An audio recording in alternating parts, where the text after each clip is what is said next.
Ladies and gentlemen, the distinguished author, Mr. Aldous Huxley. Brave New World is a fantastic parable about the dehumanization of human beings. In the negative utopia described in my story, man has been subordinated to his own inventions. Science, technology, social organization, these things have ceased to serve man. They have become his masters. Aldous Huxley's novel portrays a dystopian future under the dictatorship of a world state, where every aspect of human life is controlled, from laboratory creation to the grave. He described the story as fantasy, but later wrote, "The prophecies made in 1931 are coming true much sooner than I thought they would. The nightmare of total organisation has emerged and is now awaiting us, just around the next corner." With the rise of brain-computer interfaces and biometric sensors and so forth, all the bodies, all the brains would be connected together to a network, and you won't be able to survive if you're disconnected from the net. All life on Earth is going to be radically changed. It's a fusion of the physical, the digital, and the biological world. It's changing who we are.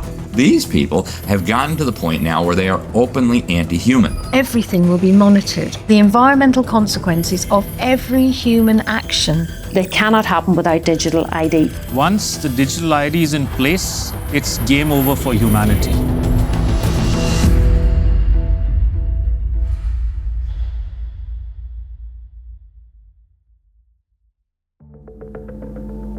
The ideology of a world dictated through science is deep-rooted. Almost a century ago, a movement was established in the United States, preaching that the population should be governed by an elite of selected experts, scientists and academics, rather than democratically elected politicians. They called it technocracy. These engineers and scientists from Columbia University promoted what they thought was going to be the replacement for capitalism and free enterprise. It's not going to be price-based economic system.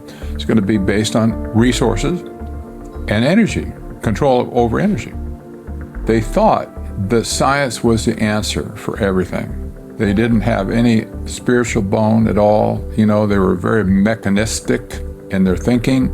The definition was clear. Technocracy is the science of social engineering, the scientific operation of the entire social mechanism to produce and distribute goods and services to the entire population. The movement was short-lived, but the principle never died. As we'll demonstrate, a stranglehold on policy and resources has always been the ambition of the powerful oligarchs behind many of today's world institutions. It seems to me that there's a very strong drift in the direction of globalization, of the ultimate centralization of control in the hands of unelected officials at supranational organizations. The lust to control other human beings is a story as old as time. They want all of the resources of the world in their pocket. They do not want you and me to have anything. It's in writing all over the World Economic Forum's website. By 2030, you will own nothing and be happy. That's an oxymoron. If you don't have anything in your name, you ain't going to be happy about it. The World Economic Forum may have called that infamous phrase a prediction, but it translates as a statement of intent on behalf of its global power brokers. The bigger picture is that an attempt is underway now to collapse liberal democracy and replace it with global technocracy. What I call an omni-war is now underway, which is to say that the transnational ruling class is literally, it's not a metaphor, is literally at war with the rest of humanity and has weaponized everything that it can. This is a coup. They can remove the power from the parliament and the legislative branch and consolidate it into a monetary system which has complete control. That control is now entirely achievable because the would-be controllers finally have the tools to execute it. Total surveillance, artificial intelligence, digital IDs, and central bank digital currencies. The potential for social control is gigantic and potentially irreversible. What our experts are describing is a world commanded by an exclusive group of bankers and industrialists, affecting every aspect of our lives. What we eat, what we can buy, where we travel, where we live, and all bypassing democratically elected governments. You could be forgiven for thinking this is a grand conspiracy theory, but please consider this. The term conspiracy theory has become one of the most successful propaganda terms of all time in closing down discussion and debate. It's a thought-terminating cliche, but nevertheless, it's surprisingly effective when you try to calmly present evidence in a factual and reasoned manner. In this film, we will present evidence that the global takeover is not only possible, it's actually happening, and has been decades in the making. They plan to commandeer land, reduce farming, and radically change the food we eat, transform the supply of electricity, and then dictate how we use it, and replace currency with a system of credits under their control. It's a classic template to win the war, take control of food, of energy, and of money. And here's the key. All three strategies are built on the premise of a climate crisis caused by carbon dioxide, a gas that is actually vital for life on the planet. So what if the whole carbon narrative was one gargantuan lie? A political maneuver to establish their brave new world. A big lie is a lie which is told on such a scale that ordinary people simply would not imagine it to be possible.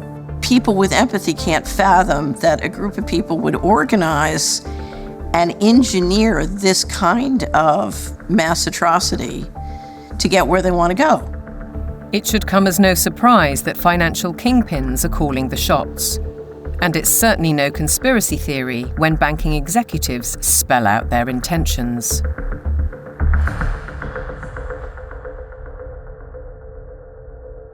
We are on the brink of a dramatic change where we are about to, and I'll say this boldly, we're about to abandon the traditional system of money and accounting and introduce a new one. And the new accounting is what we call blockchain. It means digital. It means having an almost perfect record of every single transaction that happens in the economy, which will give us far greater clarity over what's going on. It also raises huge dangers in terms of the balance of power between states and citizens. We are shifting to a new financial system, but the general population is not shifting to a new financial system. It's shifting to a control grid. CBDC can allow government agencies and private sector players to program, to create smart contracts, to allow targeted policy functions. For example, welfare payment. For example, consumption coupon. For example, food stamp. By programming CBDC, those money can be precisely targeted for what kind of people can own and what kind of use this money can be utilized. A key difference with the CBDC is that central bank will have absolute control on the rules and regulations, and also we will have the technology to enforce that. They're saying we can control with rules. We don't need currency anymore. And so it's no longer a financial system or a currency system. It's purely a digital concentration camp. It's a slavery system. When Catherine Austin Fitts talks, we should listen. She's a former high-level investment banker in New York and held senior office in the first Bush administration in Washington. There may be 1,000 models of how it could work. But essentially, you will have, whether it's a banking account or a credit card, and it can be turned off and on. So my incentive system is not you go to work and work hard and you get money. My incentive system can be based on how you behaved in the last 5 minutes, on a 24/7 basis. CBDCs, as the name suggests, would be issued by central banks like the Federal Reserve in America and the Bank of England, not by high street banks. They would signal the end of cash, and every transaction you make would be transparent and held on a permanent database. Crucially, under a net zero regime, your carbon footprint could be at the heart of the system. We're developing, through technology, an ability for consumers to measure their own carbon footprint. What does that mean? That's where are they traveling? How are they traveling? What are they eating? What are they consuming on the platform? So, individual carbon footprint tracker. This can be the infrastructure for a carbon credit system. It's totalitarian control, and if people don't become aware of it now, it's going to be too late to backtrack from this. It's a ratchet system where it's very difficult, if not impossible, to backtrack. But why is now the time for change? Because the system is in crisis. It entered crisis in 2019. Mark Carney, he talked quite openly about how the international monetary and financial system had entered profound crisis and was effectively on its last legs. If you study the history of how the central bankers designed technocracy, essentially when they created the Fed, they said, look, this can't last forever.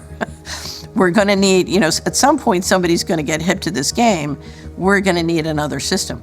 And I will say this because I used to be part of that group. I was born and bred to be a central banker. They plan ahead hundreds of years in advance. Predictably, the money brokers seem to hold all the cards. As a subtext, does the ruling class need to protect itself as artificial intelligence threatens mass unemployment? And what will happen to our existing assets if the banking system is collapsed and money disappears overnight? In an unknown future, one thing is certain. Digital IDs are essential to the project. If they become compulsory, data on every detail of our lives will be monitored, stored, and monetized. Nothing, but nothing, would be private.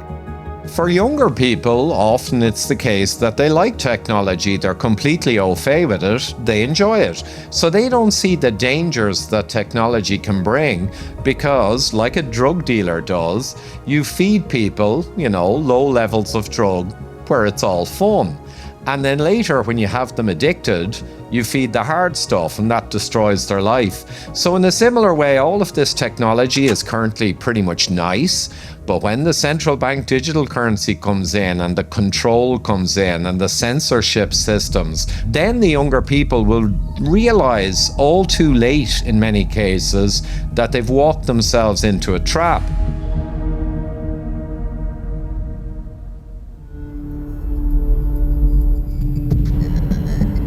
One man who knows the dangers only too well is Aman Jabi, who was at the forefront of digital development in Silicon Valley, California, for 25 years. He left when he recognized the dark side of surveillance technology, choosing instead the peace and beauty of Montana. He's an expert in facial recognition. It's a technique that is used to uniquely identify the biometrics of any face. So, in a device like your smartphone, and most modern smartphones in the last 5 or 7 years, they have a 3D camera module in the front of the phone, which you cannot see. Within that module is a near-infrared projector, which projects tens of thousands of dots on your face. Those dots are then distorted based on the contours and the features of your face. And there's a near-infrared camera then takes a picture of that distortion, captures it, and then reverse engineers the exact profile of your face. In the longer term, facial recognition will be used to unlock your digital identity, which is going to be a tool of control for the agendas that are coming down the pipeline. Elements of that control are already with us. Alexa, good morning. Good morning. You are never alone in your home, and this is why. All your devices at home and all smart appliances, they are all connected on a wireless network. Many of these devices will have cameras, many will have microphones, and so they are monitoring everything all the time. Your smart appliances are communicating with the smart meter and sending it real-time usage data. If there's a Ring camera also in your home, a mesh network is formed and all your devices are being tracked within the home, its location, its usage, and all the data is going to Amazon servers. When you leave your home, all modern vehicles are connected to the internet, so your automobile is being tracked all the time. When you're going under a string of smart LED poles and smart LED lights on the highway and in the streets of your towns and cities, those form a wireless network and are tracking your vehicle. They are tracking all the devices on you, from smartphones to smartwatches when you're walking on the streets. So data is being collected 24/7 continuously on every human being whenever you are within these wireless networks. And it's obviously not good for health also because of all the electromagnetic radiation. In the long term, the plan is to pretty much lock up humanity in smart cities, which is kind of a superset of a 15-minute city. They've sold all the state and local governments and countries that smart cities are about sustainability and the good of the city. But in reality, the language from the UN and WEF and their white papers is all inverted. So, air monitoring is really about limiting mobility and no car ownership. Right? Surveillance, control via LED grid is why the smart lighting is there. Water management is about water rationing, noise pollution is about speed surveillance, traffic monitoring is about limiting mobility, and then, of course, energy conservation is all about rationing heat, electricity, and gasoline. Another concept one should be familiar with is called geofencing, and think of it as an invisible fence around you where you cannot go beyond a certain point, and that will be related to your face recognition, digital identity, and access control. Your smart contracts, SoftBrick can turn off your digital currency beyond a certain point from your house. Our world has been turned into a digital panopticon. That means you can be monitored, analyzed, managed, and monetized. Surveillance capitalists are already making billions of dollars selling our information to big corporations, because this kind of detailed knowledge enables them to predict and influence our behavior. Worse, our children are being exploited. There are a lot of board games and other games that are already in the market and have been for over 2 years that have cameras inside and underneath these LED screens that are observing and scoring and emotionally calibrating the faces of all the children. So are all the iPads that they use in schools. They're all manipulating children's behavior by what they display on the screens. And child data is big business. There's a concept called social impact investing, which people should read up on. If your kids are in schools, they are already being traded on Wall Street in real time. They can bet on groups of kids whether they're going to be successful or not, whether they're going to become computer scientists or environmental engineers. So children have become essentially a commodity and have been for years with this system.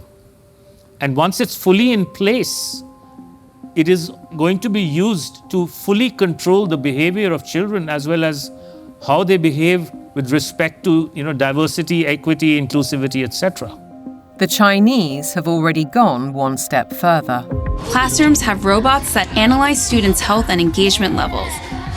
Students wear uniforms with chips that track their locations. There are even surveillance cameras that monitor how often students check their phones or yawn during classes. These sensors pick up electrical signals sent by neurons in the brain. The neural data is then sent in real time to the teacher's computer. We've been drawn into this digital spy network in the name of convenience, connectivity, safety, and especially entertainment. The 3D world of cyberspace creates virtual lives that are often more exciting than reality. Why is this technology being developed? It's all for the culmination of this digital prison from which there will be no escape after all the switches are turned on. The critical switch would be the introduction of those digital IDs and central bank financial control, a world of zero trust. Zero trust is based on a simple principle. Never trust, always verify. Zero trust is a protocol that is implemented by cybersecurity companies. And what it really means is we don't trust you, and you have to prove who you are all the time, 24/7. So think of it as going from a world of implicit allow to default deny. In tomorrow's world, once zero trust is implemented in, say, retail, everything will be behind plexiglass doors with a 3D camera, and it'll only be unlocked through your digital identity and facial recognition if you have the available carbon credits in your digital currency. If you've reached the limit of your allowance, it could be access denied. This would apply to fuel, to travel, to meat and dairy products, to clothes and other consumer goods. Because everything in life could be valued by its carbon footprint. Even access to the internet could be denied. So the new world of zero trust is really a world of locks. It's like an inverted prison. You are supposedly free to roam about, but everything you want to access is behind lock and key.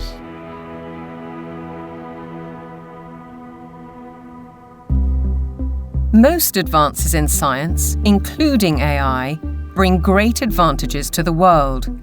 They can enhance and improve human endeavour in almost every walk of life. But you don't have to be a scientist to see the flip side. They're constantly monitored by facial recognition cameras that are able to instantly put a face to a name. Now the Chinese are also ranked, given a mark out of a possible 950 points. For now, the number is a sort of bank credit rating, keeping track of everyone's spending habits. It may seem scary, but it's just like that here. We're used to it, and anyway, we don't have a choice. If you think this couldn't happen in the West, ask yourself why so many cameras, smart poles, and 5G networks are being installed in your neighbourhood. In London, the police are using facial recognition surveillance. Sainsbury's is already experimenting with AI. Thank you for waiting. The cabinet will now be opened. In UK railway stations, surveillance is being tested to collect travellers' data. And in Oxford, these barriers were installed by the council under its so-called 15-minute city plan. They were removed following protests. But look at what's replacing them in these quiet residential streets. As the tech companies are proud to tell us, the possibilities are endless. We've developed the camera into a sensor. The camera does not only capture video, it can now start to count, measure, and detect.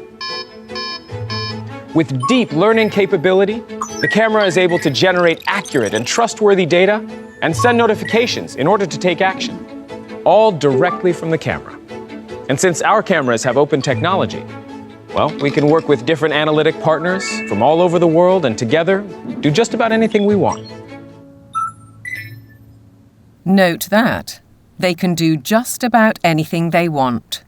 Digital technologies mainly have an analytical power. Now we go into a predictive power. But since the next step could be to go into a prescriptive mode, which means you do not even have to have elections anymore, because we know what the result will be.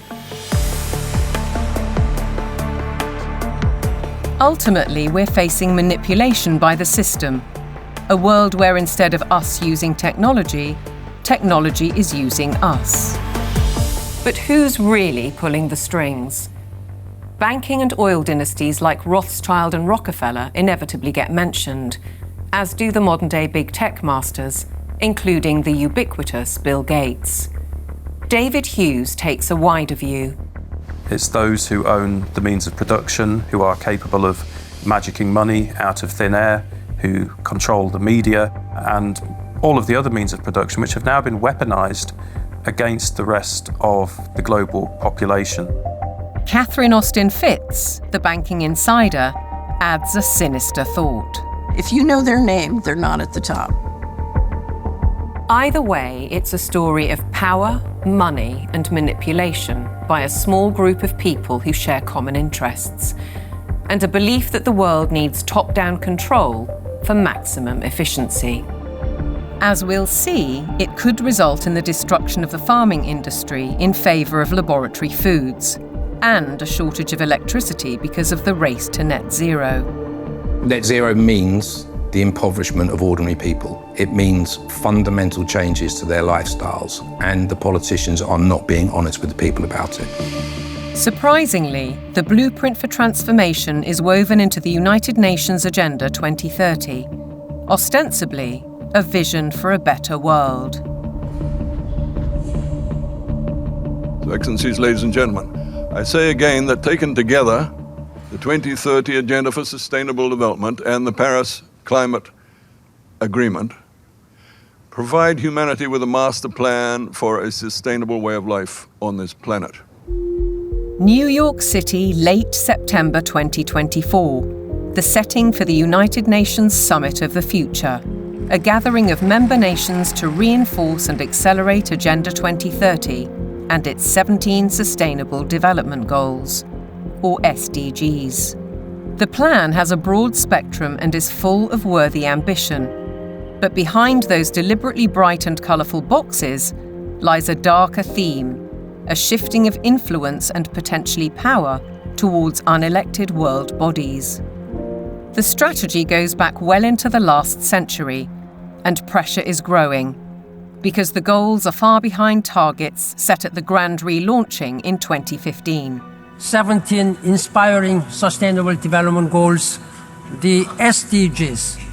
Our aim is clear, our mission is possible, and our destination is in our sights.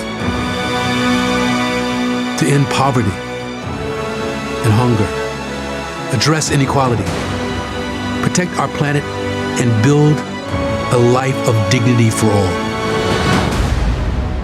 It appears to be a noble and ambitious programme for a perfect world. And who could argue with those aspirations? But critics insist the goals are not what they seem. Alex Newman is a journalist and broadcaster who's been investigating the issue for 15 years. He has his own way of interpreting the rhetoric. You have to learn to speak what I call UNEs. You have to know what the terms mean if you want to truly understand what is being discussed. When they talk about peacekeeping forces or the peacekeeping role of the United Nations, they're actually talking about the war-making capabilities of the United Nations. So you have this Orwellian doublespeak. When they talk about transparency, more often than not, they're talking about eliminating your privacy. Human rights is another very, very good example. They make very clear in this document that your rights can be restricted under the guise of public order or morality or whatever the case may be. And so they're saying, here's your rights, but by the way, they're not really rights. We can revoke them at any time.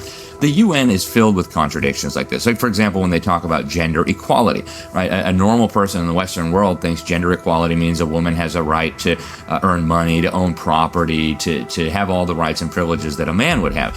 When you look at the individuals who lead this movement within the UN, you're talking about radical feminists. You're talking about people who are very interested in dissolving the nuclear family. As you dig into these goals, it's very clear we're dealing with something far more nefarious. Once you look past the marketing slogans, the kind of warm and fuzzy, we're going to end hunger, which again is just window dressing, you realize that this is actually a blank check for totalitarian global control. Author and campaigner, the late Rosa Koire, called out the plan more than a decade ago. It is the biggest public relations scam in the history of the world. But it's far more than that.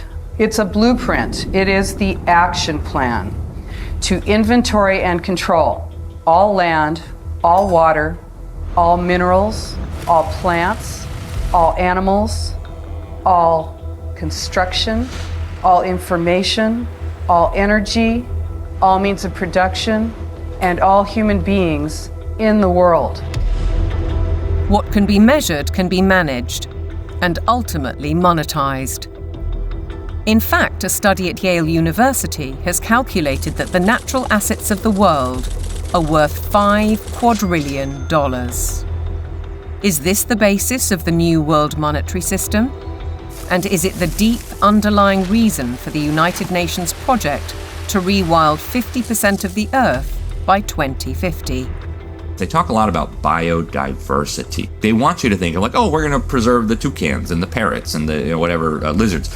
But when you actually dig into this, what they're talking about is creating, and they're working on it now, an international database with virtually all of the genetic material of all of the species on the planet. And then they want to start mixing and matching it. Bill Gates, ultimately, and his buddies want to end up in total control over all life on the planet. Is it a coincidence, then, that Bill Gates has become the largest private landowner in America while planning to build smart cities in which to corral the general population? What is indisputable is that the oligarchs of global business are embedded in United Nations policy. They don't care about the planet. They care about getting in. Finance goes to where it gets the greatest return. There's a move into the green finance. It's all about profit. It's not about the planet. This is not conjecture. Under the guise of climate change and net zero, vast fortunes are already being amassed. Take carbon exchange markets. Companies emitting excess carbon dioxide can buy credits from businesses that are carbon negative. But increasingly, many are paying a high price to offset their emissions against land schemes.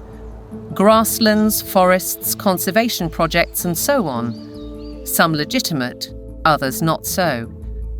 Either way, the brokers and middlemen get rich, while having no impact on actual carbon emissions. We've also seen the emergence of natural asset companies, whose name says it all. They identify the asset and then issue shares in that asset out of thin air, essentially. And they can sell it to financial institutions, asset managers, sovereign wealth funds. And then they go public and have an IPO, and that funding is, they say, meant to preserve the natural asset. But elsewhere, they say that their main purpose, like so much else, is to generate profit for shareholders. It has nothing to do with preserving the environment. That is literally just the talking point they think will stick and sell. We're all in it together. We got to save the planet. So let's allow the bankers to create a new racket that makes the natural world collateral.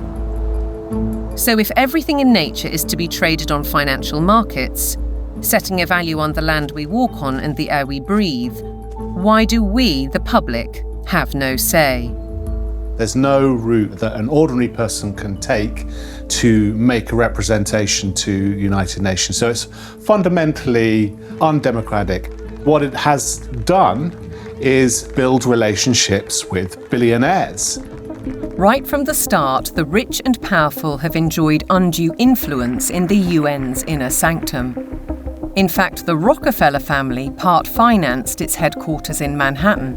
To hand you, Mr. Lee, my father's check. Thank you, Mr. Rockefeller. Between them, the Rockefeller family has funded hundreds of organizations and, as a consequence, spread their authority on civil society, institutions, banking, education, and global politics. The Rockefellers always believed in world governance. In the 1950s, their Special Studies Project report declared, "The UN stands, finally, as a symbol of the world order that will one day be built." In 1973, David Rockefeller co-founded a non-governmental organization which still carries international power today, the Trilateral Commission. Its stated objectives revived technocracy and in turn planted the seeds of the UN's Sustainable Development Agenda. They said at the time that they were going to create a new international economic order. It was all over the literature. The goal of the new international economic order was not to get richer in the sense of money. They knew even back then that eventually the fiat currency system of the world was going to disintegrate. So the goal became to actually capture the physical resources of the world. All wealth historically has come out of the ground. They wanted to take away everything that they could possibly take away from the nation states of the world and from private individuals of the world and stuff it into the global common trust where they would administrate it and they would be the ones getting licenses for the resources to turn around and make stuff. The financial kingpins have long seen themselves as masters of the universe, manipulating global affairs through institutions like the International Monetary Fund and the World Bank. Is Agenda 2030 the defining act for complete control? And how significant was the global response to COVID-19? As the world builds back from COVID-19, we have a once-in-a-lifetime opportunity to make investments that will strengthen the economy and improve public health, and fight climate change for generations to come. One might ask why the UN needs a multi-billionaire finance and media player as a special envoy, or why Mark Carney, the former governor of the Bank of England, who called for a new global monetary system, is the UN's special envoy for climate action and finance. And then there's Larry Fink, the boss of BlackRock, the world's largest asset management company. He's a board member of the World Economic Forum, and as we'll see, has driven the UN's goals through investment strategies for the past 20 years. All three are principles of the Glasgow Financial Alliance for Net Zero, a partnership with the UN. With the green economy worth trillions to corporations and investors alike, it's hard not to see a conflict of interests. Are the bankers raising money to achieve United Nations goals? Or are the goals a Trojan horse to change the world's financial control systems? Now consider the events at Jackson Hole, Wyoming in August 2019, only 3 months before the COVID outbreak. It's when Mark Carney delivered his call for change, and BlackRock proposed a new financial mechanism, Going Direct, which in principle allows central banks to channel capital direct to large corporations. So the central bankers got together in 2019, the G7 central bankers, and voted on the Going Direct Reset. And the Going Direct Reset, of which the COVID operation was part of it, has done a phenomenally excellent job of massively consolidating capital into central control. If you look at the COVID operation from a financial standpoint, it was absolutely clear that it was one way you balance the books. It worked. The major corporations like Amazon and others were allowed to continue business. Meanwhile, other businesses, particularly small and medium-sized entities, were deemed to be, quote, inessential. Many of them were put out of business. And so what we saw was a global wealth transfer of a reported $3.3 trillion from the working classes and the middle classes to this kind of super rich billionaire brigade. The people who ran the operation made an absolute fortune. It was economically, as a taking, it was a huge taking. And that included billions of pounds of taxpayers' money going to pharmaceutical firms for so-called vaccines. Whatever the truth around COVID, Dr. Hughes says the response deployed dangerous elements of social control, what he calls weaponized deception. We see techniques of shock and awe being applied through the lockdowns, techniques of isolation, making reality seem strange and threatening. All of this helps to depattern the mind. These are all well-known military tactics.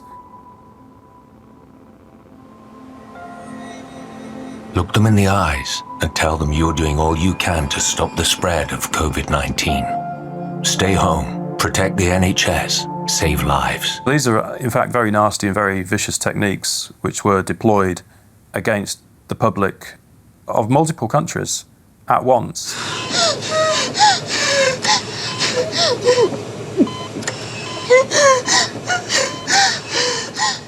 These are forms of serious psychological abuse. I think once the public starts to understand that, there's going to be a very severe pushback against everything that's happened. The general population cannot fathom the psychopathy of the vision that they're facing. So they can't fathom that a group of people would organize and engineer this kind of mass atrocity to get where they want to go. Be aware then of the World Health Organization, the UN's most powerful agency. Since COVID, the WHO has sought to increase that power to unprecedented levels through amendments to its pandemic treaty and the international health regulations. A key driver is its One Health initiative. One Health is a concept that was created to enable the WHO, with these documents, to take over jurisdiction of everything in the world by saying that climate change, animals, plants, water systems, ecosystems are all central to health. That places the Director General in a key position to influence world events, another potential conflict of interests given the WHO's financial backing, particularly from the pharmaceutical sector. Its accounts for 2022 show that an eye-watering 84%, or $3.656 billion of income, came from voluntary donations. The top 4 sources of these donations included the Bill and Melinda Gates Foundation and Gavi, a public-private vaccine alliance also heavily supported by Gates. People see the WHO as a benign organization, and there are still areas where the WHO does useful stuff. But the biggest focus now is purely on a tiny disease burden where investors can extract a large amount of wealth. This has shifted the WHO's focus very much to this emergency agenda, which is very false. Pandemics are very rare events. This is why we now have a WHO that promotes vaccines all the time, because that's what the money is coming in to support. So instead of being a World Health Organization, we have a World Vaccine Organization, and that seems to be the only thing they're touting. What's in the treaty has got nothing to do with health. It's a business deal focused on the most profitable business imaginable, pandemic profiteering. The other part of it, they're setting up a huge surveillance network. We're talking about $31 billion a year. They have to surveil for variants of viruses, and they will find them. They just have to decide there's a threat, not even a real harm. Experts are preparing for what is known as Disease X, or the next pandemic virus. They're creating a supranational, self-perpetuating pandemic industry. The latest scare is monkeypox, renamed Mpox, a disease highly unlikely to affect the general population. Nevertheless, the WHO has acted. The emergency committee met and advised me that, in its view, the situation constitutes a public health emergency of international concern. If you get to declare the emergency and then profit from it, there's a big problem, isn't there? It's essentially a build-out of big pharma, and the WHO is essentially looking to be their marketing and distribution arm worldwide. WHO! The people say no! WHO!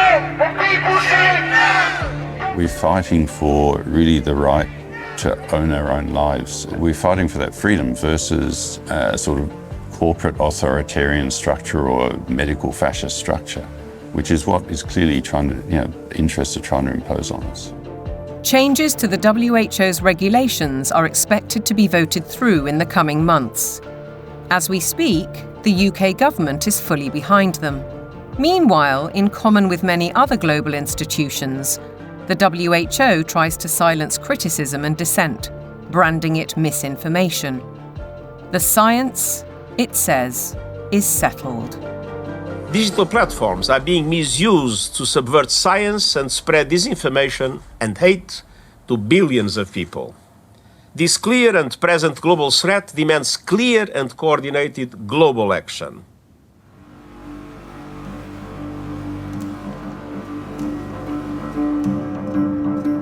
I have a little rule of thumb for diagnosing a centralization scam. If we can detect 1, a propagandized global crisis, 2, admitting only global solutions, and 3, with dissenting voices viciously silenced, then we know with absolute certainty that we are dealing with a scam. Control, dictate, eliminate debate, the hallmarks of a totalitarian regime. And nowhere is the cold ambition of corporate dominance more evident than with the World Economic Forum.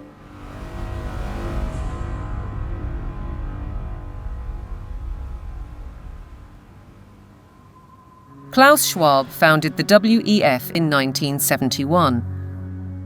His mentor was Henry Kissinger, statesman, political shaper, and close confidant of the Rockefellers.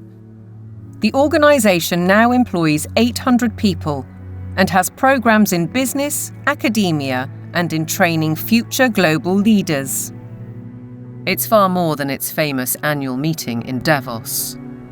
Over the last 50 years, the World Economic Forum has blossomed into an enormously influential organization with all of the major corporations as stakeholders or trustees and all funding the World Economic Forum to ultimately fund the UN World Government Plans and Agenda 2030.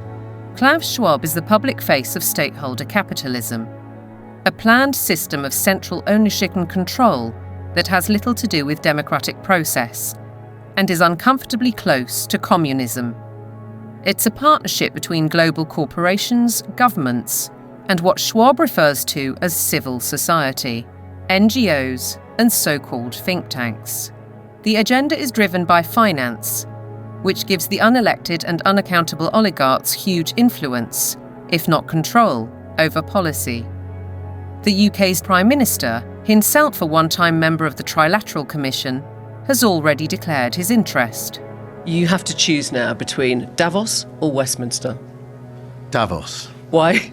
Because Westminster is too constrained, and it's closed, and we're not having meaning. Once you get out of Westminster, whether it's Davos or anywhere else, you actually engage with people that you can see working with in the future. Westminster is just a tribal shouting place. Starmer seems to forget that he is elected by the people, to serve the people through Parliament. That's his democratic duty. And while he refuses to listen to our farmers, he entertains the globalists in Downing Street and publicly doubles down on his philosophy. I'm determined to deliver growth, create wealth, and put more money in people's pockets. This can only be achieved by working in partnership with leading businesses like BlackRock to capitalise on the UK's position as a world-leading hub for investment. To underline the influence of non-elected, unaccountable policy drivers, consider this document from 2004. It was commissioned by the UN and produced by financial institutions, including the World Bank. It cited research by the WEF. The result was the emergence of environmental, social, and governance metrics, ESGs. The ESG is an attempt to turn financial power into governance without going through the democratic process, or without the normal process of making law. ESGs allow major asset management companies such as BlackRock to impose ideologies on businesses and consumers across the world through their investment strategies. BlackRock's billionaire chairman and CEO, Larry Fink, also a board member of the WEF, remember, is clear. You have to force behaviors. If you don't force behaviors, whether it's gender or race or just any way you want to say the composition of your team, you're going to be impacted. Now we get ethics, green ethics, racial ethics, gender ethics, driving corporate decisions about who may have money, what they may use their money for, and how they're going to behave in society and what they're going to do with it. This is a new form of political power that isn't accountable, isn't transparent, and it isn't democratic.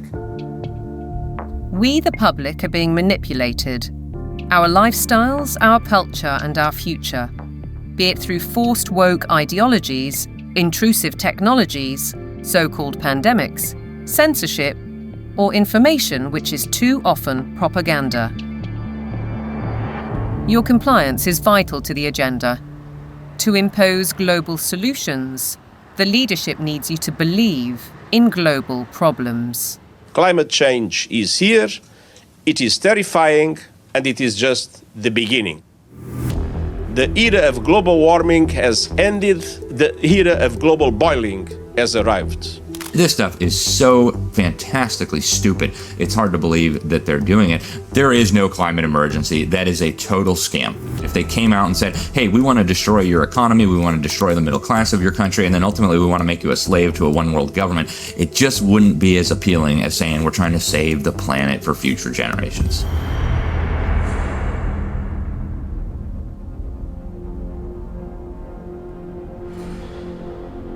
"2024, with the hottest day on record and the hottest months on record, this is almost certain to be the hottest year on record. And the masterclass in climate destruction." Statements such as that are amplified by emotional footage from all over the world. But is any of it true? I do not think there's a climate crisis, and I base that on all the evidence and the climate data sets that we build to answer questions just like that. We actually use satellites to monitor the global temperature, the true global temperature of the atmosphere. And we find there is a rise. It's about 1.5 degrees per century, which is certainly something that's manageable and the Earth has seen before. Compared to the 19th century, which was about the coolest century in the past 10,000 years, we're warmer. But we're about the same as we were 1,000 years ago, and certainly cooler than we were about 5,000 to 8,000 years ago. John Christie is a highly regarded climate scientist who developed the measurement of accurate temperature records using satellites. His evidence is critically inconvenient to the climate change industry. I'm not popular in most of the climate community, that's for sure, because much of the climate community depends on climate model results. Tens and hundreds of millions of dollars have gone into that industry of climate modeling, and I show, well, you folks have failed. But yet they prop up the entire political world that tends to support this. In 2017, I came to work and there were 7 bullet holes in our office suite. And so some people are pretty upset that the evidence that we build and show that can stand the test of time and can stand up to cross-examination is just not going along with their issues and their desires. So let's consider these statistics on the Earth's atmosphere. 78% is nitrogen, 21% oxygen, other gases make up less than 1%, and carbon dioxide accounts for a mere 0.04%, the majority of which is natural. Can man-made CO2 really be a problem? Roy Spencer and I are going on the assumption that all the warming that you see is due to carbon dioxide emissions. And so we find that that's a pretty modest warming. But see, that's a big assumption. Mother Nature is able to warm up the planet without extra CO2. And so we are just saying the worst case scenario is this warming of about 1.5 degrees. And that's certainly not a catastrophe at all. On the contrary, carbon dioxide is vital for the world's survival. The greater the concentration, the better plants grow. In fact, according to NASA figures, the world has become 14% greener in the last 40 years. During the last cool period before industrialization, let's say 200 years ago or so, it was below 300 parts per million. And during the ice ages, it was even lower. And that's a dangerous level because plants struggle to survive when the CO2 is at a low level. And so the biosphere becomes less diverse and less available to support the animal life. So low CO2 is not good for the planet as a whole. Where is the logic then behind the UK's decision to spend £22 billion on facilities to capture carbon? The greatest controversy of all revolves around readings from ice cores. CO2 levels can be measured in bubbles of air trapped in ice thousands of years ago. By aligning this to temperatures, scientists have argued that carbon dioxide is the cause of global warming. However, closer inspection leads to the opposite conclusion. Once the temperature starts to rise, you will see the carbon dioxide rise about 500 to 1,000 years after. So the CO2 actually lags the temperature changes. But what of the extreme weather events, which are increasing and driven by climate change, according to everyone from the top of the United Nations down? Professor Christie says there is no data to support those claims. And what we find is that virtually every one of these claims is false. The extremes are not increasing. Hurricanes are not increasing in intensity or frequency. Same with tornadoes or thunderstorms or floods or droughts. It's just going along like it always has with the natural variability. Why aren't we looking at the surface data sets that are constantly adjusted upwards? Why aren't we looking at the 40.3 record at Conisbee, which the Met Office is very proud of, on July the 19th in 2022? And when we did a freedom of information request at the Daily Skeptic, we found that there were 3 Typhoon jets landing on a runway next to the measuring device, because Conisbee, as they call it, is actually RAF Conisbee. It's a military airport. The temperature lasted for 60 seconds. Sticking a thermometer up the backside of a jet aircraft is not probably scientifically the best place that you can sort of determine temperature measurement, particularly when you then morph it into a global database, which the Met Office has, and then tell dear old Antonio Gutierrez that the globe is boiling. The whole thing is junk.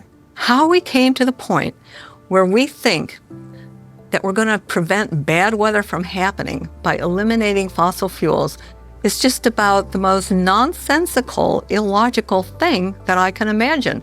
And the whole world is caught up in this nonsense. So how did the carbon story take hold? Meet the man who invented climate change, according to The Telegraph. His name? Maurice Strong, an oil tycoon, a Rockefeller associate, and a man with an extraordinary talent for moving between high finance, politics, and the United Nations. Strong was a member of the highly influential Club of Rome, an institution formed in 1968 at a Rockefeller property on Lake Como in Italy. A group of scientists, academics, and industrialists discussed what they saw as an urgent crisis: the impact of human activity on the planet. I don't think we can sustain current growth trends much beyond, say, the lives of children who are being born today. To prove the thesis, they commissioned computer modeling at the Massachusetts Institute of Technology. This research laid the foundations for an agenda that's persisted for over 50 years. Cut use of autos, use less electric power, have fewer children, limit growth. All of this was fueling this ideology that there's too many people on the planet, there's not enough resources, and that something has to be done. The natural world in which man lives and on which he depends is indeed deteriorating, is being destroyed in many instances at a rate that is accelerating and that can only continue to accelerate unless we begin to control the activities that are having this destructive impact. In 1975, the Club of Rome published a second report, Mankind at the Turning Point. The lead quotation was telling. The world has cancer, and the cancer is man. The report concluded, the solution of these crises can be developed only in a global context with full and explicit recognition of the emerging world system, a new world economic order, and a global resources allocation system. In other words, technocracy, top-down control of everything, including populations. But if that was the solution, a worldwide problem was required. Climate change provided the answer, as admitted in a later Club of Rome document. This is the quote from page 115. In searching for a new enemy to unite us, we came up with the idea that pollution, the threat of global warming, water shortages, famine, and the like would fit the bill. All these dangers are caused by human intervention, and it is only through changed attitudes and behaviour that they can be overcome. The real enemy, then, is humanity itself. It really does look as though they are inventing climate change there. They just made it up out of thin air, literally. That nobody really looks at that book and say, well, there you go. This has nothing to do with science whatsoever. They just made it up. Interestingly, in 1988, Maurice Strong had been instrumental in establishing the IPCC, the mainly political entity which endorsed a thesis by a small group of scientists that industrial carbon dioxide was driving climate change, and the IPCC has been locked into that theory ever since. Maurice Strong's masterstroke came in 1992, when as Secretary-General of the UN's Earth Summit in Brazil, he saw 179 nations commit to a World Action Plan, Agenda 21. We have been the most successful species ever. We are now a species out of control. Nobody would question the need for a cleaner environment and the protection of nature, and Strong's legacy lives on through the Kyoto Protocol, the Paris Accord, the current Agenda 2030, and the worldwide push for carbon net zero. But there are questions on his motives and his connections. He was behind the first financial carbon market and a founding director of the World Economic Forum. Surely a conflict of interests with his involvement in the IPCC. A skeptic might ask why nearly all research grants in almost 40 years have gone on developing IPCC carbon dioxide theories, while anyone who raises questions is ridiculed, cancelled, or has their career stalled. Funding for someone who wants to determine the natural variability of the climate system as an explanation for what has happened is just not there. I mean, the government is very clear that they want a catastrophic story. There is no single science paper that proves conclusively that humans control all or most of the global climate. If there was, you wouldn't hear the last of it. Instead, we get this call to authority to the IPCC, the United Nations Panel on Climate Change. Many more scientists and academics are speaking out against the IPCC. Almost 2,000 have signed a declaration stating that there is no climate emergency, including Nobel Prize winner Professor John Clauser, who wrote, "The popular narrative about climate change reflects a dangerous corruption of science that threatens the world's economy and the well-being of billions of people." We need to have a full and honest debate about the science, and it needs to be discussed in Parliament, it needs to be discussed in the media, it needs to be generally discussed, and we need to sort of bring the drains up, if you like, on all of the science to see what is there really a threat. That debate is highly unlikely, because the juggernaut of net zero careers on, with trillions at stake. What is certain is that the repercussions will affect the food we eat, ravage our countryside, and have a disastrous impact on our energy supply.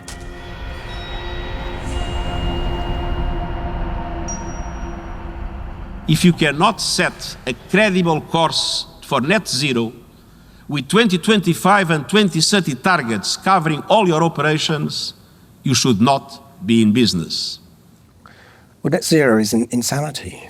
It's pure insanity. I mean, the idea that you can remove 85% of the world's energy, which comes from hydrocarbons, within less than 30 years and replace it with the sunbeams and the breezes, it shows a complete lack of economics, societal effect. It shows a simple lack of the progress that we've made over 300 years. Nevertheless, net zero is enshrined in UK law, with the government passing the Climate Change Act in 2008. A 100% reduction in emissions by 2050 from 1990 levels was included later in a strategy document.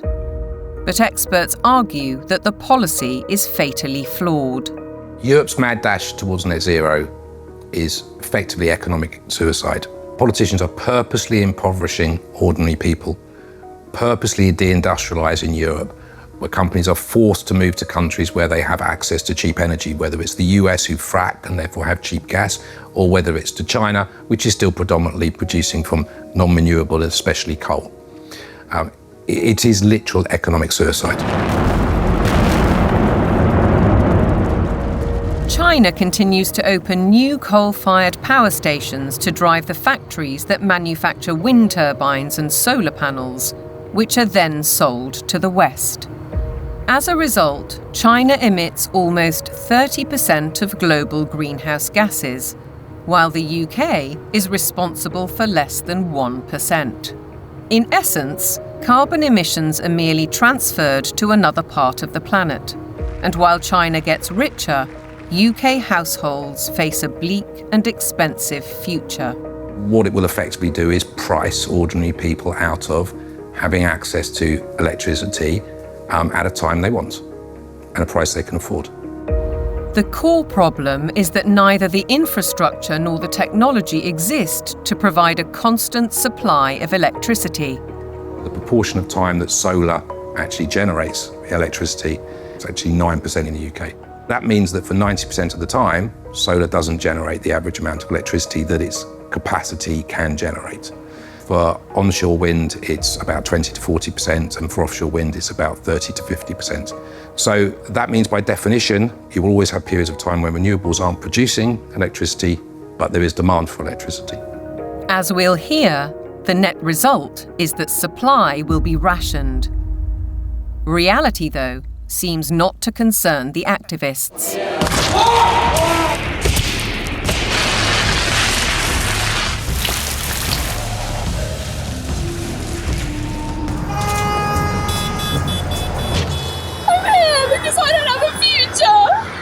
I look at some of these hysterical youngsters and some of the hysterical oldsters as well, screaming about the climate is collapsing and all that sort of thing. And you think you haven't got a clue what would happen if you removed hydrocarbons. You haven't got a clue. You'd be back in service, like probably your ancestors were.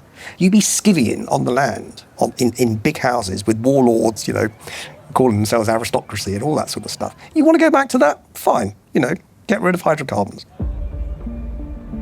Many of these apparently grassroots protest groups are backed by organisations such as the Climate Emergency Fund, financed by billionaires like the oil heiress, Aileen Getty. And if they claim to be environmentalists, they conveniently ignore the bigger picture. Thousands of wind turbines are disrupting coastal waters, changing habitats, affecting marine life, and killing seabirds. Landscapes are being scarred by the production of lithium for electric car batteries, and by cobalt mines in Africa, where child labour contributes to huge corporate profits.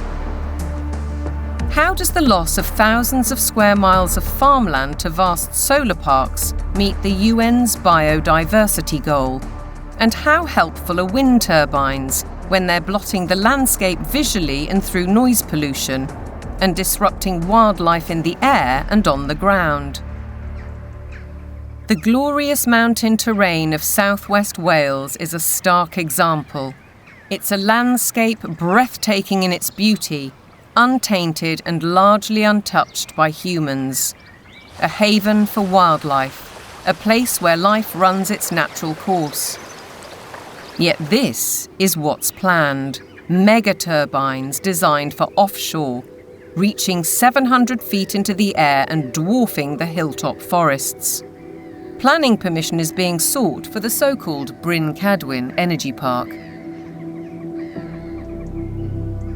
If you put one in the valley floor, it would be standing some 40 metres above the valley floor, so above the horizon. But they're not putting them in the valley floor, they're putting them on the top of the hills. So it'll be standing some 600 odd metres above sea level up there, casting a shadow over our solar panels. Justin Cotter lives right in the centre of the proposed development. He's fighting to preserve the countryside he loves.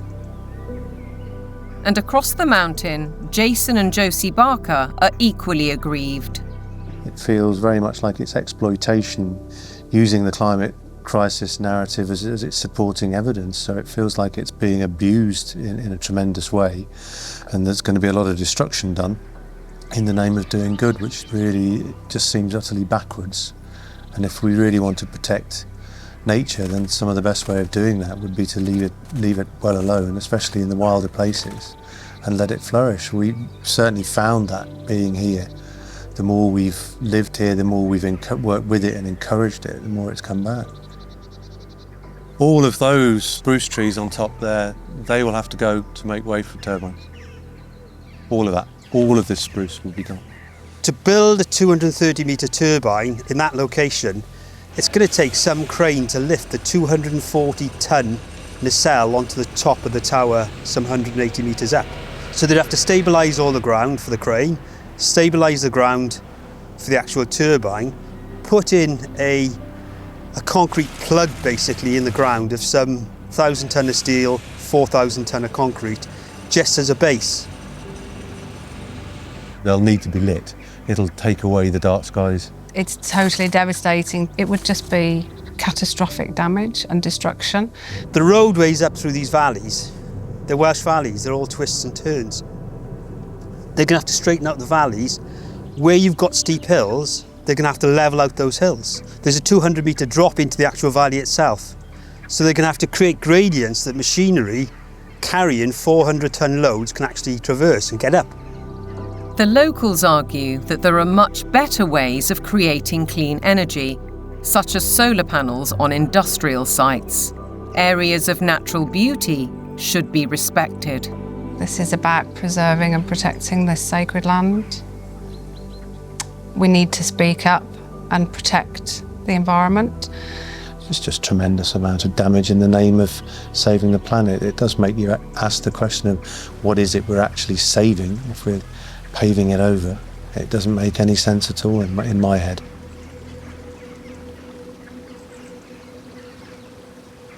The proliferation of turbines and solar panels certainly seems at odds with protecting biodiversity, and experts argue that the economics simply don't add up.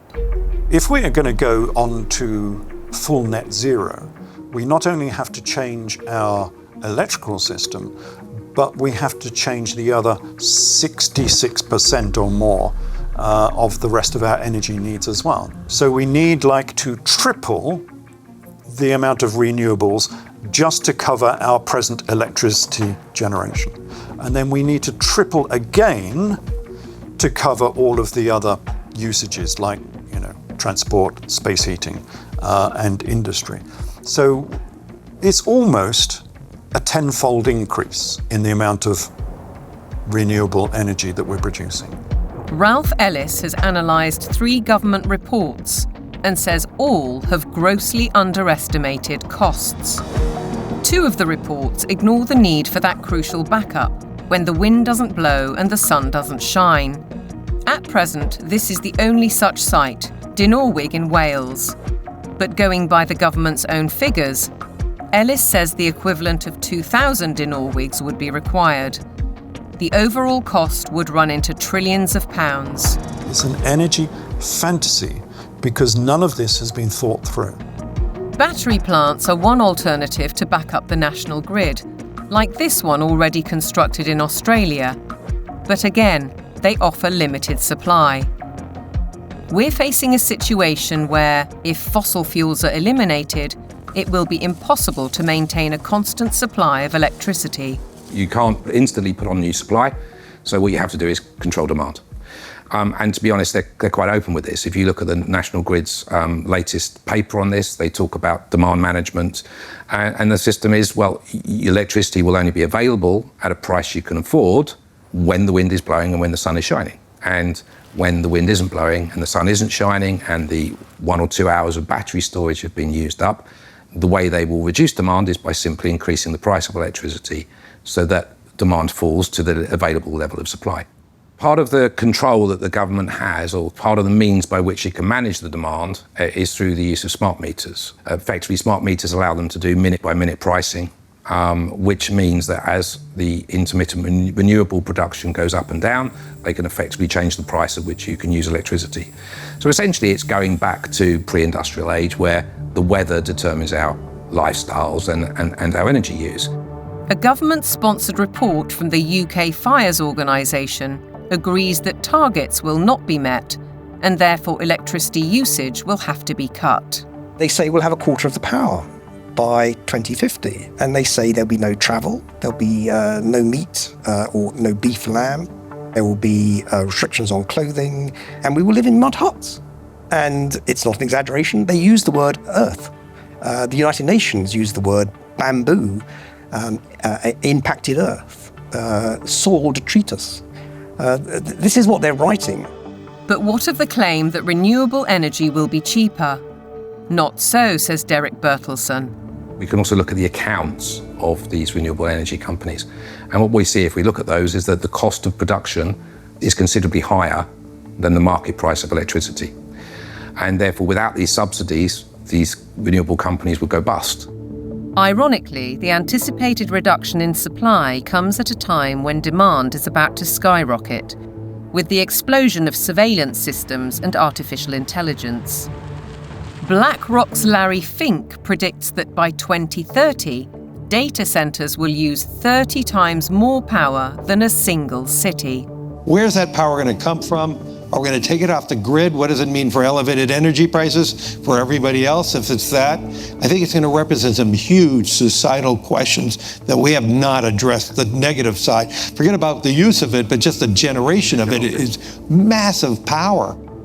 If the race to net zero will affect our energy, it could also have a devastating effect on our food, as global policies and the march of corporations accelerate.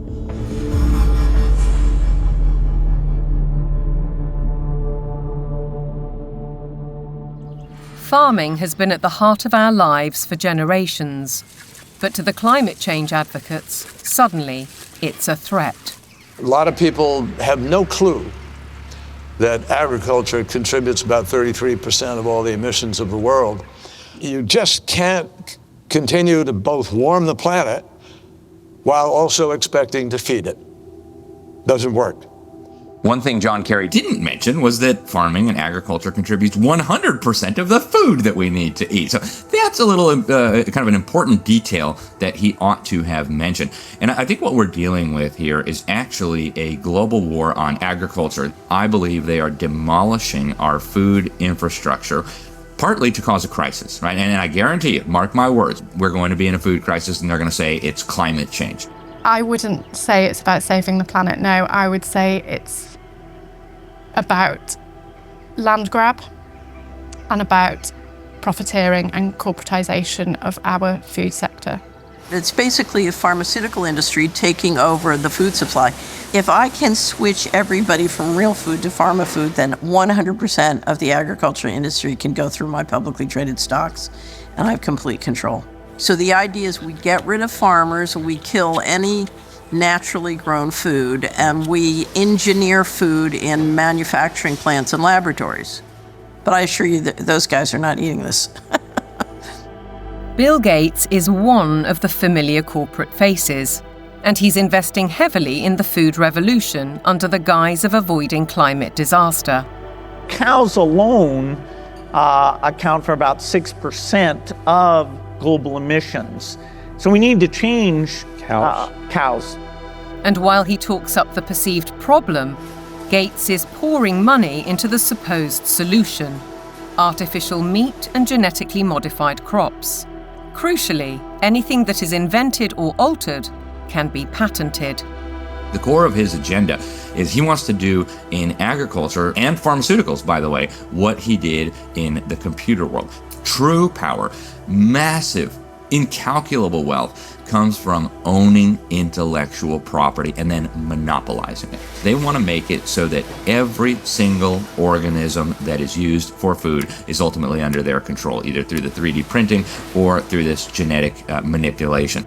So we're moving now very rapidly toward this totally centralized food system where a tiny handful of corporate interests in bed with totalitarian government will dominate the food supply so that there is only a giant public-private partnership with total control of all food, all energy, and I believe water will be next. While the global machinations continue, thousands of farmers fear for their livelihoods. And the new UK government's first budget has multiplied those fears. By reducing relief on inheritance tax, they're penalising those who would want to pass their farms to sons or daughters.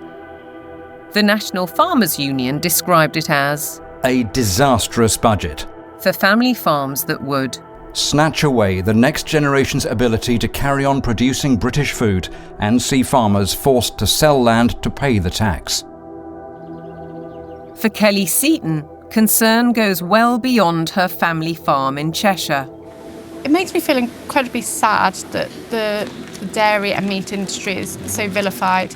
You will never find anything as nutritionally complete as milk and meat. The food that is going to replace milk, meat, and all of the other products that we produce in this country is going to be very nutritionally lacking. They will starve us from nutrients, and then the pharmaceutical companies will probably pick up the slack on that, all of which create a profiteering circle. No Farmers, No Food was set up to campaign against untenable net zero and climate change policies. Farmers, says Kelly, are being dealt a deeply unfair hand. When cows are blamed for climate change, it does make you question everything. And I think this is where a lot of farmers are waking up to the fact that there's a lot of lies being told to us. The problem with the current carbon system is that a lot of big corporations are offsetting their carbon. So most dairy producers now especially, but other farmers as well, are having to record their carbon footprint on systems that aren't fit for purpose. They are woo-woo figures pulled from the sky, quite frankly, and then the big corporations are using that data to offset their carbon so that they can look better, again, at the same time as beating us with a stick and saying that we're the ones killing the planet with these girls. The methane emitted by cows' digestive system is part of the argument against them, but Kelly says that's just hot air. The grass that they eat would produce the same amount of methane whether they ate it or not. Okay, they do speed that up, but the other thing they give us is this, muck, which we put on the fields to fertilise the fields and reduces our reliance on buying in fertiliser. 200 miles to the south, Ed Rhodes farms 188 acres of Devon countryside. He's not part of the No Farmers, No Food movement, but agrees that the whole narrative on cows and climate change is wrong. As farmers, we recycle carbon all the time. That's what we do. You could almost define farmers as carbon recyclers. We're an organic beef, sheep and vegetable farm. We run a fairly traditional system of rotational farming. We'll have a field which would be growing a brassica crop for 1 year, a non-brassica crop for another year, such as broad beans or sweet corn, and then we have a break for that field, so it goes into a predominantly grass and clover mix. That allows the soil to recover from the work that we've done with it while we've had the vegetables growing. It also allows things like the clover to put nitrogen back into the soil. So the livestock are absolutely essential for grazing that grassland. We also mow it so that the hay, the silage that we take from those fields are fed to the cattle in the winter. The bale I'm sitting on, the bedding that they're standing on, is all mown from very rushy areas on our farm.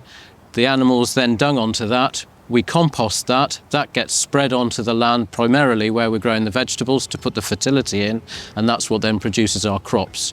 If you remove livestock from the system, you have no system. Farmers like Ed Rhodes work with knowledge and passion, but still have to comply with a labyrinth of government rules and regulations, including carbon monitoring. And now land itself is under threat. Corporations such as British Airways are buying farms to plant trees for carbon offsets, while other areas are being declared sites of special scientific interest, restricting or even preventing use for crops and livestock. And then there's the United Nations SDGs. Goal 15. Protect, restore and promote sustainable use of terrestrial ecosystems. Consequently, rewilding programmes are impacting farmland across the world. In the UK, for example, the government is planning to set apart 1,200 square miles for wildlife habitat by 2042. That's an area almost as large as Cornwall. And in America, dams are being removed and river courses reopened, disrupting water supplies for crops. Goal 13 states, take urgent action to combat climate change and its impacts. As a result, the Dutch government plans to close 3,000 farms to meet EU emissions targets, drawing widespread protests. And in Denmark, farmers face paying £80 for every cow they own in a world-first tax on meat. Goal 7. Ensure access to affordable, reliable, sustainable and modern energy for all. One result: cultivated land is disappearing under vast solar parks. How does this square with the UN's biodiversity goals or even ending hunger?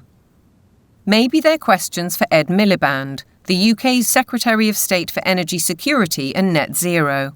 He's cleared the way for a huge solar park on prime farmland in East Anglia, an area big enough to site 1,745 football pitches.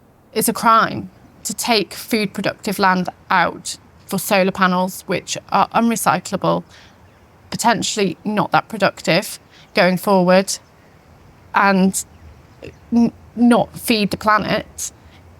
It is absolutely catastrophic. We've gone from being 78% self-sufficient in 1984 to now less than 60% self-sufficient. I think it's about 54%, which I think is set to fall even further this year. On top of all that, British farmers are being paid not to produce food under schemes like the Sustainable Farming Incentive. Kelly Seaton understands that many farmers accept the money to balance their books, but has this warning. When you look at how many farms are selling up, how many arable farms are struggling, we're walking into food shortages, and I think we're going to end up eating more processed food, maybe lab-grown meat, and I think that's part of the plan. The squeeze on farming is self-evident. Our supply of natural food is under very real threat, just as the WEF predicted. Worse than that, Catherine Austin Fitz says that with programmable currency, you wouldn't have a choice. No one in their right mind would ever eat this stuff. But the reality is, once they have control of your transactions, they can dictate what food you can and cannot buy. If they want you to buy pizza made with insect-based flour, that's what you're going to get.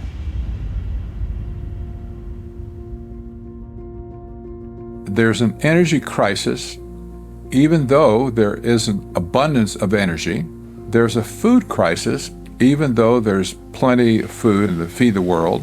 There's a water crisis, even though 70% of the Earth's surface is covered with it.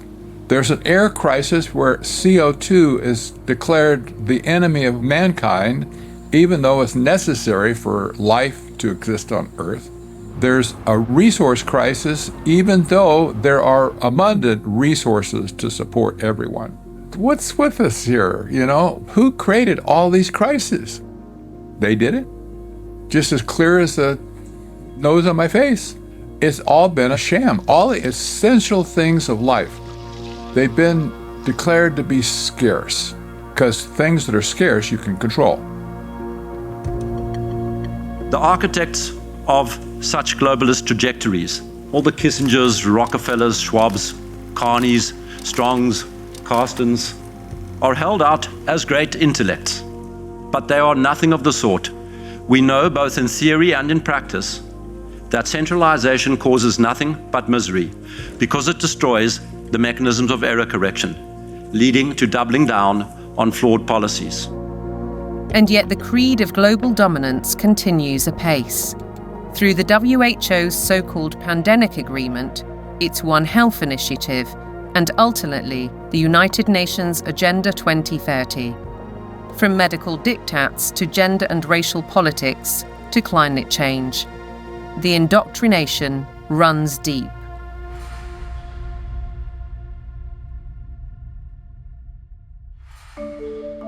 Local councils have been sucked in by the tentacles of global power, encouraging them to spend vast amounts of time and taxpayers' money on climate schemes, without challenging the rationale.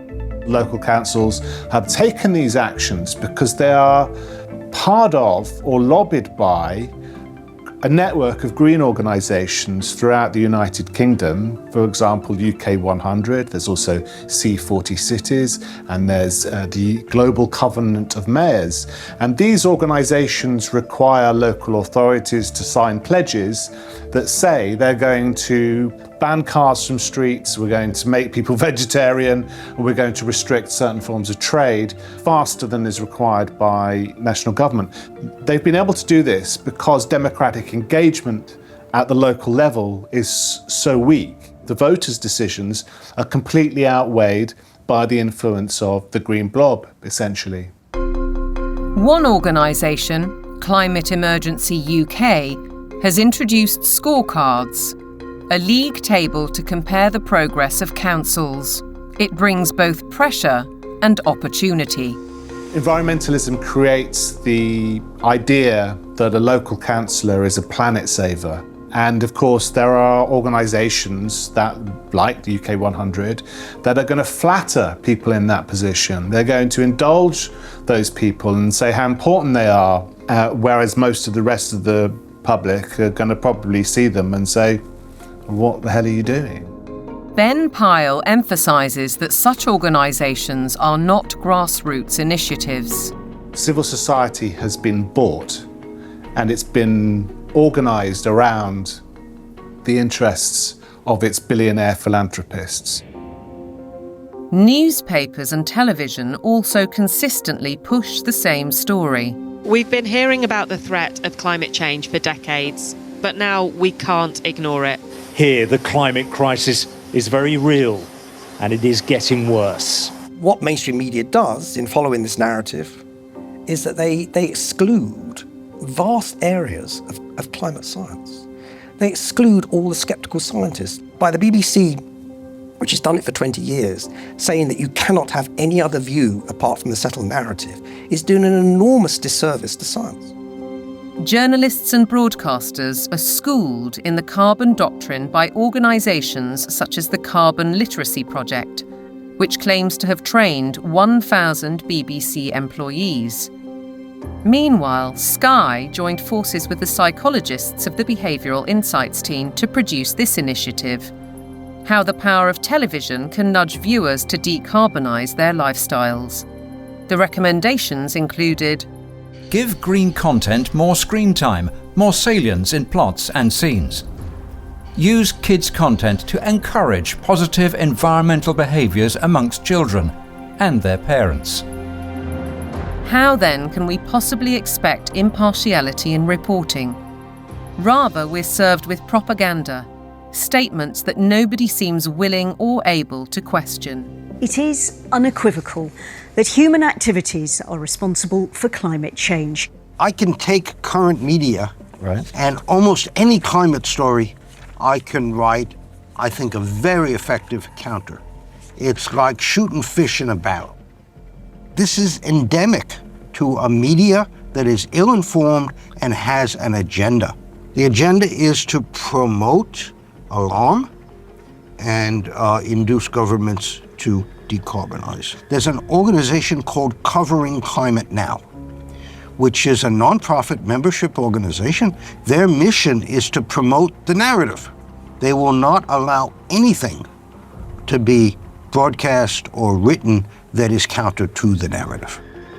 Among the 500 plus media partners on the Covering Climate Now website are Reuters, Bloomberg, ABC, CBS, MSNBC, NBC, Channel 4 News, The Guardian, The Daily Mirror and The Lancet, as well as several British universities.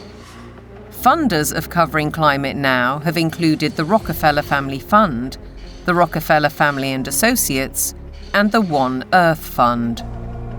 It's true that the mainstream media only report one side of the story and that most of them are in the pocket of the powerful people who are trying to implement these changes. I don't question that at all. But it's also true that people are listening to them less and less and reading them less and less. We see independent media people with much larger audiences than mainstream papers. And I think that phenomenon will gather pace now. That rise in independent voices has seen institutions like the UN, the WEF, big tech companies and broadcasters like the BBC wage war on what they call mis, dis and malinformation. They don't appreciate views they can't control. The fight for truth is on. A partisan media, obsessed local councils, and then there are the universities, which should be the first and last bastions of objective research and open debate. But here too is a story of outside pressure. With the drop in government funding, the shortfall has been made up from other sources, and those tend to be NGOs, private organisations. For example, the Gates Foundation and the Wellcome Trust. Invariably, money from private organisations will come with vested interests. These vested interests, according to Professor Moss, drive university teaching towards business goals and ideologies at the expense of critical thinking and levels of academic achievement. One new initiative is the European Network on Climate and Health Education, led by Glasgow University. Medical students have been trained to accept that climate science is an established fact. Increasingly, climate change is harming people's health. You could say it's the largest health emergency of our time, and I do need to be ready to help tackle this challenge. Can the outcomes really be free of prejudice when the backers include the WHO and major pharmaceutical companies? This new collaboration will help train the next generation of medics with the skills they need to treat the health impacts of climate change and deliver more sustainable healthcare. That's why health leaders from across the public and private sectors are coming together to support this transformative new network. Academics, right from the beginning now, are socialised to orientate their research towards the money. So this, I think, is quite damaging when it comes to fearlessly pursuing the truth wherever it may lead. That doesn't really happen anymore in academia.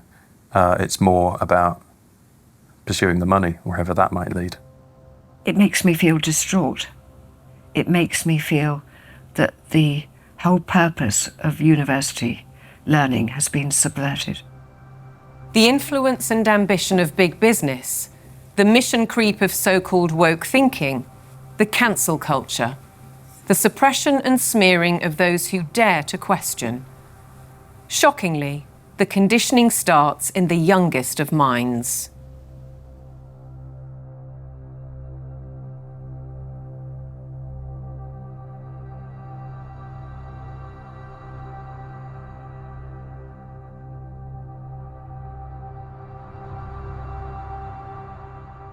All aboard for global goals!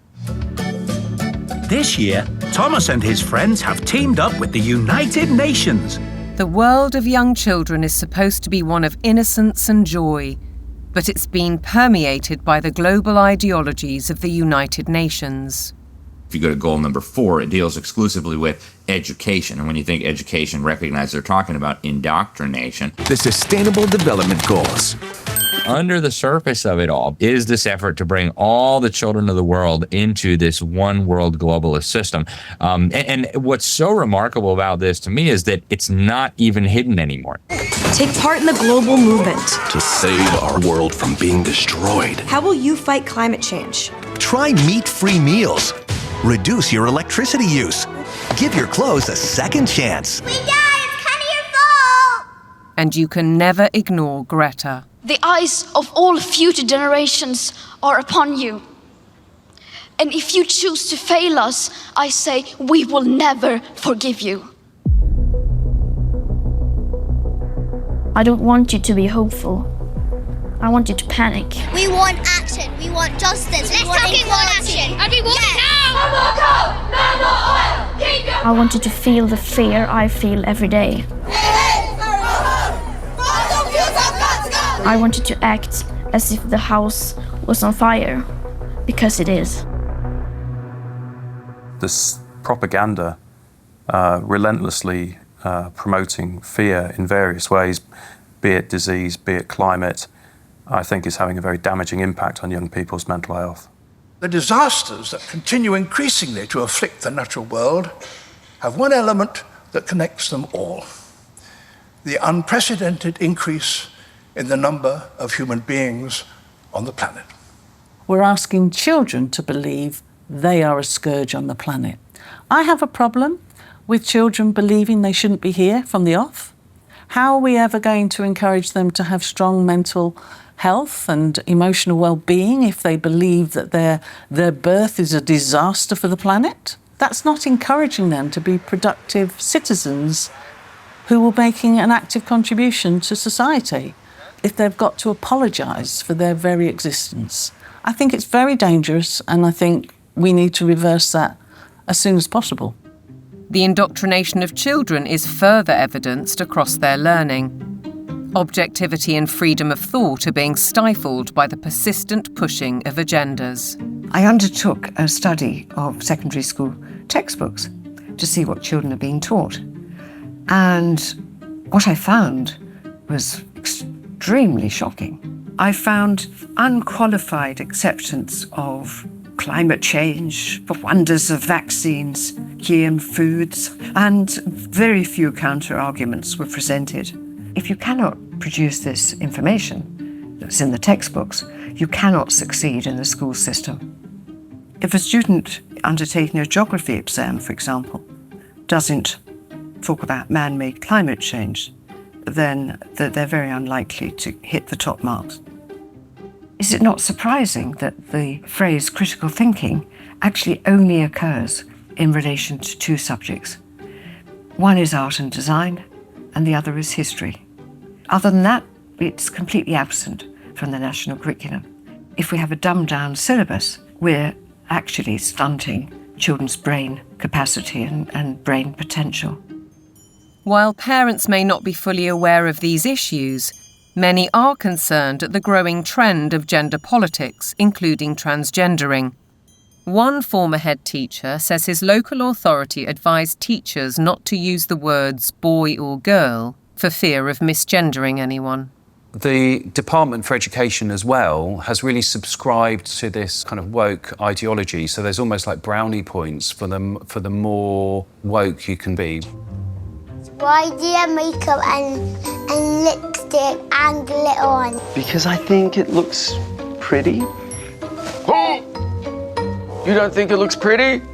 What schools have done is employ third-party agencies to deliver material for which the third parties most certainly have a vested interest in.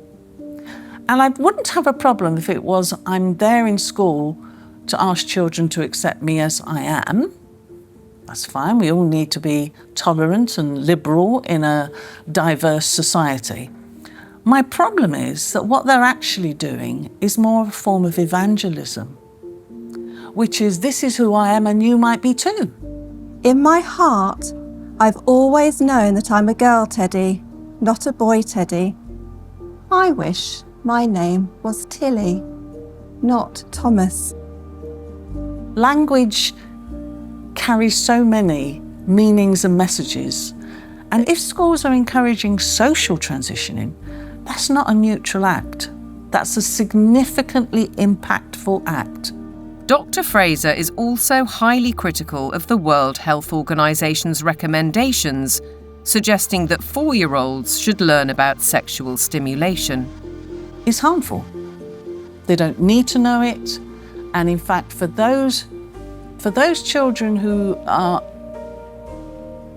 perhaps victims of adult abusers, how will they ever know the difference between what is happening within the home if they're encouraged to also explore that part of themselves within a school curriculum? What do we do with an organisation like the United Nations or the World Health Organization if we take our orders from them about what is suitable education for our child? How do we say, no, we're not doing that, we want a change? Teachers are sent on courses to embrace the diversity dogmas, and many buy into them. But Fairclough says that those who don't keep quiet for fear of reprisals. It's a dereliction of duty. It's a dereliction of their legal as well as their moral duty to safeguard children against harm. I can certainly say I feel very let down by the teaching profession because I am not hearing people speaking out on behalf of the children. A one-world dictatorial education, a dumbing down in the classroom, fluidity of gender, the impact of technology. Are our children being groomed for a life in the digital prison?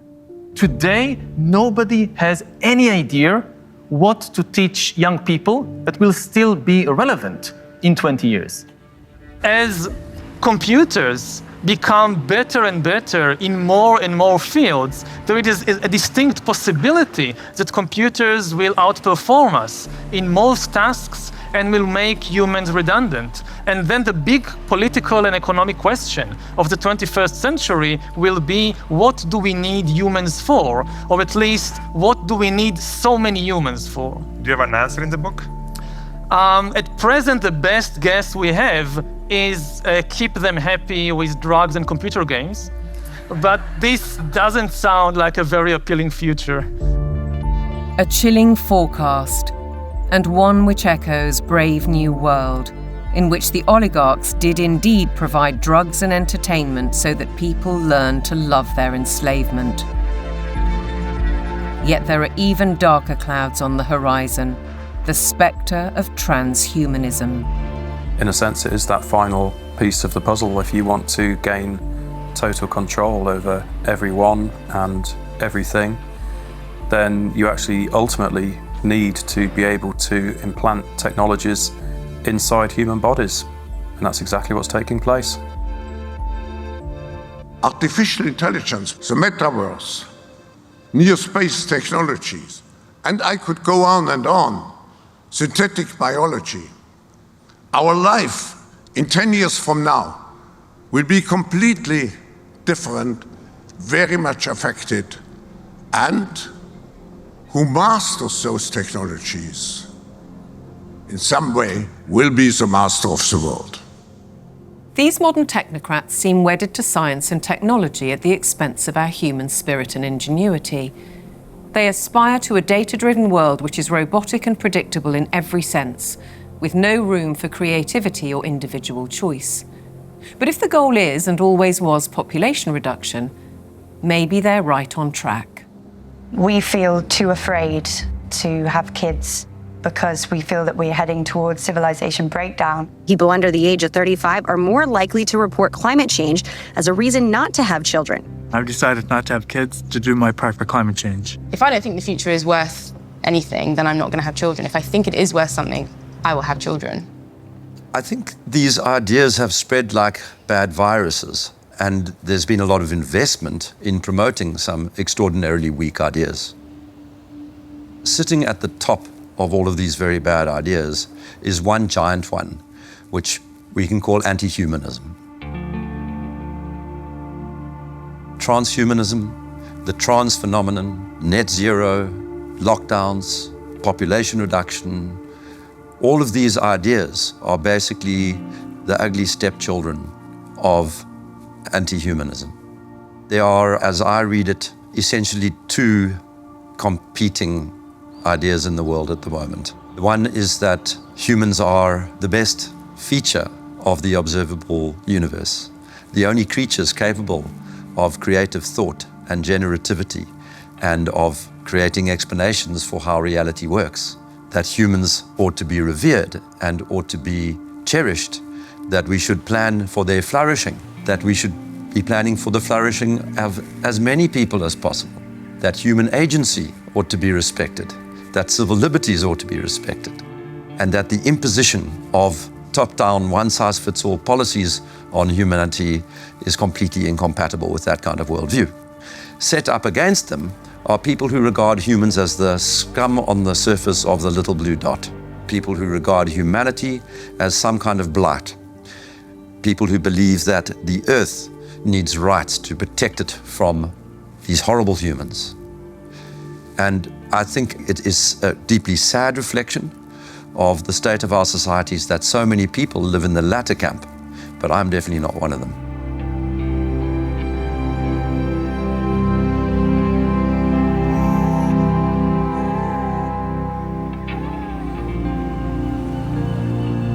We can all stand up to tyranny.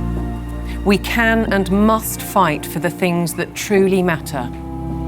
The people we love, the fairness we'd like to see, and the personal freedoms we'd like to experience. We should not be bullied, nor should we accept the influences of those who would split our society, be it by race, by gender, by culture, or anything else we hold dear. And perhaps we should start by limiting our reliance on technology and remembering how creative we can be.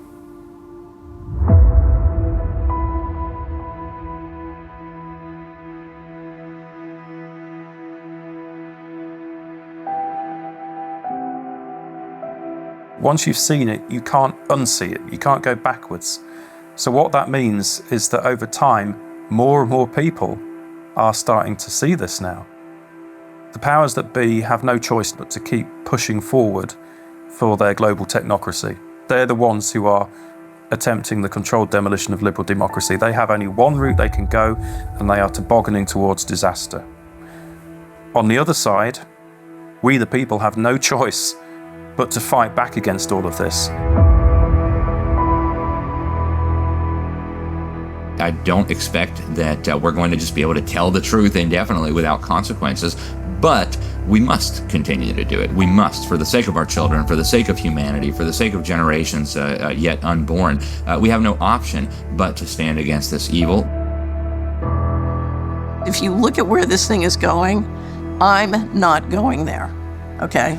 And whether God takes me out or the leadership takes me out, I don't care. I'm not going there. And the only way we cannot go there is if we can find a better pathway. And the only way we're going to find a better pathway is with transparency. If I want to live as a virtuous human being, I need to live amongst people that are free. And if one understands that one mustn't live on their knees, even if you have to die on your feet, you must share truth, because truth is the weapon for free people.